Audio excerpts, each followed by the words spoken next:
Pour découvrir l'univers fantastique arthurien, il faut partir de ce coin de Cornouailles, sur la côte sud-ouest de l'Angleterre. Sur un promontoire dominant la mer, les ruines du château médiéval de Tintagel, c'est ici qu'est née la légende arthurienne.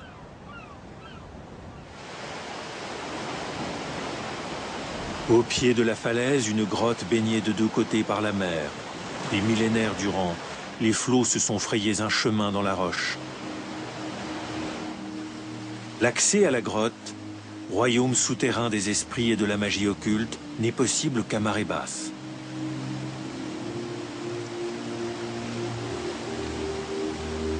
C'est ici que le Celte Merlin, l'enchanteur, aurait élevé Arthur enfant et lui aurait enseigné son futur métier de roi.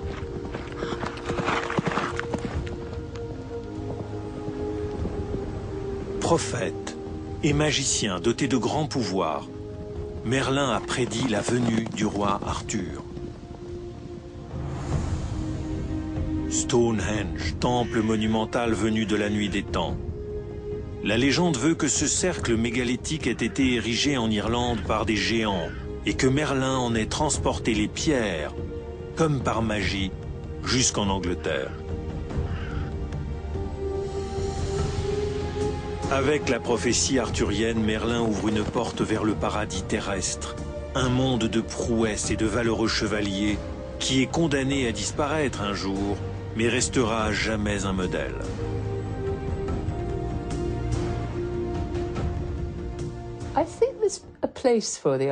Je crois que la geste arthurienne a sa place dans nos vies. C'est curieux, mais elle transmet des valeurs universelles dont nous pouvons nous sentir proches. Même si ces chevaux lancés au galop, ces châteaux, cette musique médiévale, c'est très beau, notre monde ne ressemble plus à ça. Les idéaux arthuriens à conserver pourraient être la loyauté, l'amour de la vérité, la défense de la femme et de la famille. Il faut aussi savoir être fier de soi et avoir du courage. Autant de comportements à adopter pour ne pas être un simple observateur ou quelqu'un qu'on manipule, mais bien un être actif qui sait ce qu'il fait de sa vie.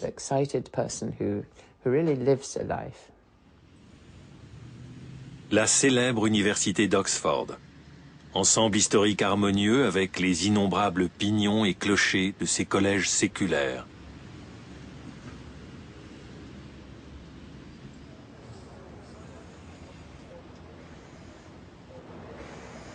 On ignore souvent que c'est dans cette cité à la fois vénérable et toujours jeune qu'est née, il y a près de 900 ans, la toute première histoire d'un roi Arthur.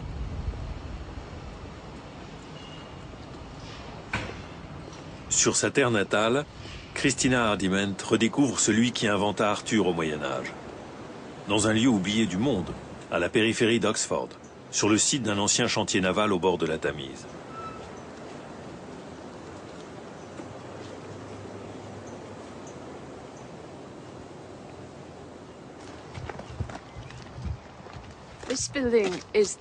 Ce bâtiment est tout ce qui reste de l'immense abbaye d'Osney, qui s'étirait sur des kilomètres à l'ouest d'Oxford.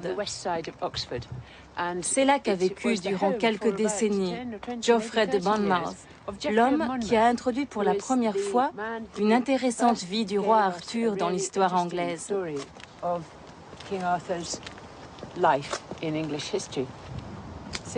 Cette minuscule maison à l'entrée est tout ce qui subsiste de l'immense abbaye, dont Geoffrey de Monmouth devait avoir investi la bibliothèque pour écrire une chronique sur les Anglais, où apparaît pour la première fois le roi Arthur.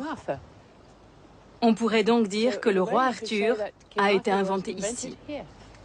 On pourrait donc dire que le roi Arthur a été inventé ici.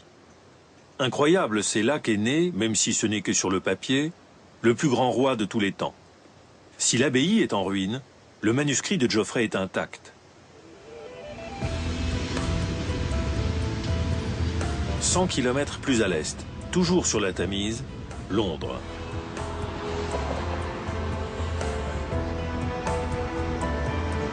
La British Library, chambre au trésor qui détient les œuvres patrimoniales de la Grande-Bretagne. Les documents les plus précieux sont derrière des portes blindées. Responsable du fonds médiéval, Justin Clegg est le gardien de la plus ancienne littérature arthurienne au monde.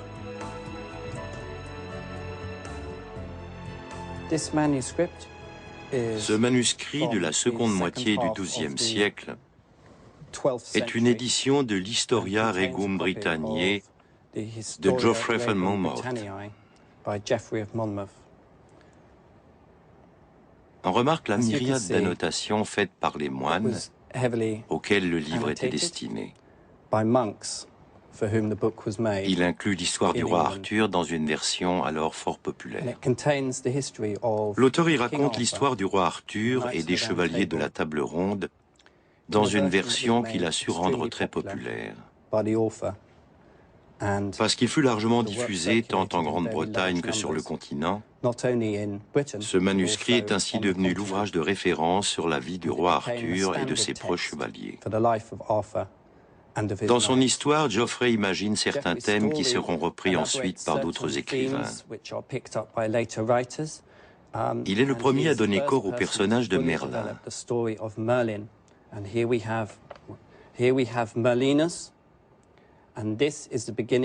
Vous voyez ici le mot Merlinus qui inaugure le chapitre évoquant ses prophéties.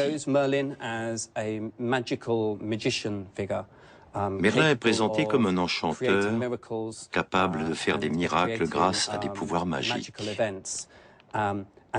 C'est lui qui va nous présenter Arthur et annoncer l'avènement de celui qui sera un grand roi.